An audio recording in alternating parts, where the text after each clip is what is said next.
Morning, everyone. It's a wonderful and amazing, chilly New Mexico morning here. Let me show you.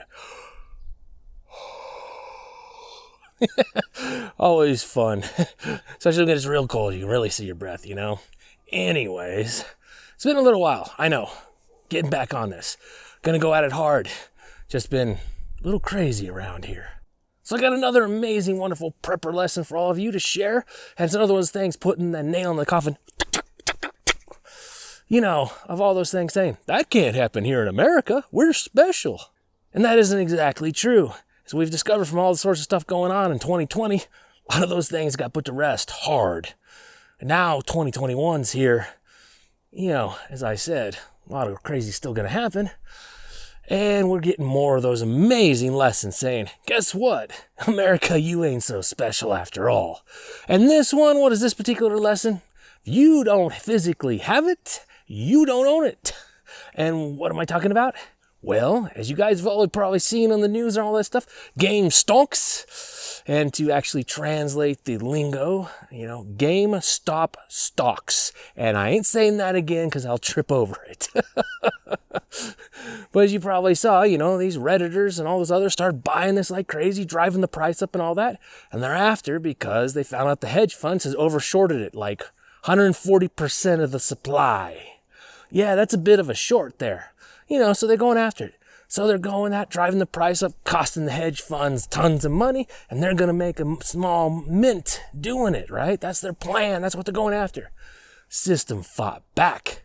Suddenly they found out, you know, Robinhood, Webull, TD Ameritrade, and a whole bunch of other places put heavy-duty restrictions on the purchases of these stocks. You know, for our clients' safety. Hey, you know, you can buy a lottery ticket, go to a casino and, you know, waste away all your savings that way, but don't you dare play with the stock market. Yeah, there's some hypocrisy there I'd love to go after. But to the point, you know, they shut it down. They basically said, yeah, you can sell your position, you can't buy anymore. We'll go into all the nitty-gritty details of all this stuff, but point I wanted to make on that is, a lot of times when we talk about how a lot of the stuff in the accounts and all the stuff people own and everything else like that, they're just numbers on a computer. That's pretty much what you can get a good confirmation on here. Is that when things get crazy and hectic, well, system's going to fight back, shut things down, and stop you. Now, if you imagine, you know, suddenly there's, say, a giant hyperinflation run on the dollar and stuff like that, and they start seeing major runs on banks, yeah, they'll cut it off. No more buying stuff. Credit cards will be down. All sorts of stuff like that. They'll shut it down. They don't want people pulling cash out, you know, getting, you know, cash advances on their credit cards. They won't want you to pull money out. It's like that. And if you're thinking, that would never happen, Reed. Well, there's a great book out there by Fernando. Here. I don't remember his last name, so I'm going to put up a picture of the book over here. And a link to the book, if you haven't read it before, down in the description. You can go check it out. It's on Kindle. You can get a hardback copy or whatever. I mean, you know, a physical copy. And do whatever and so on. And he talks about that. Yeah, when everything started to go south, and it happened immensely quickly, all the people that were connected, which is kind of like what we saw here going on here with these hedge funds and all that, they were able to continue doing their stuff, getting their cash, moving money, getting things loaded up and heading out. They were safe. Everyone else shut off. They had major limits on what cash you could pull out, how much you could have, and wasn't even close needed to sustain yourself. They shut down the financial networks and basically took everything apart. Yeah, it turned into a barter system overnight. Book's a really good read, though, first half of it especially. Talks about all sorts of things that showed up, you know. As there was no money, the governments couldn't even treat the water supply. They had outbreaks of cholera in tap water. Yeah, there's a surprise for you. Suddenly water filters and items like that, you know, became worth their weight in gold.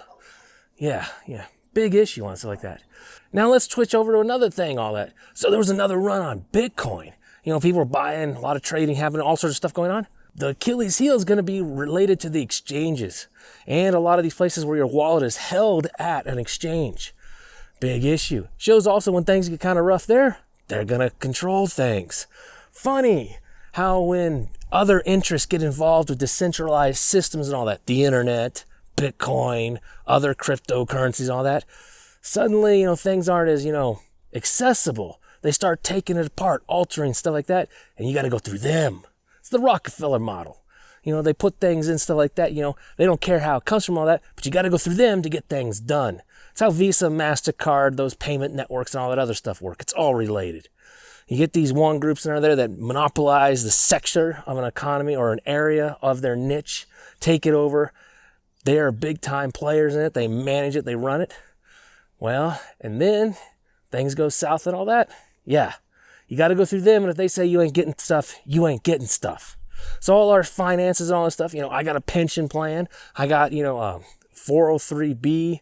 And, other people have 401ks. Stuff like that, from other work we've done and all this stuff, working around.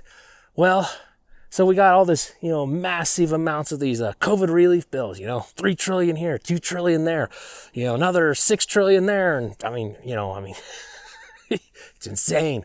Let me show you a graph that people have been talking about constantly. Shows the M1 money supply. And this is before the December relief. 35% of all dollars in existence. No. Let me rephrase that. Let me say that again so you can really hear it. 35% of all dollars in existence were printed in 2020. It's going to get even higher this year with more relief and all this stuff. What's the name of the game we're going to see? Inflation. Oh yeah, going to hit hard. And the thing is if things tip over and things go further, like I said, if you don't physically have it, you don't own it.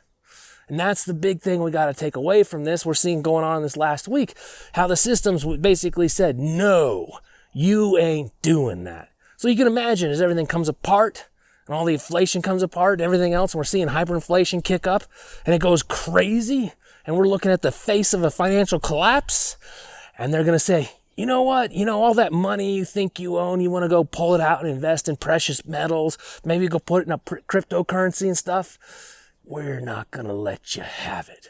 And then, the other thing you can see on the giant culture and stuff like that that's changed here is that they don't care if it's illegal or not. They're going to stop you.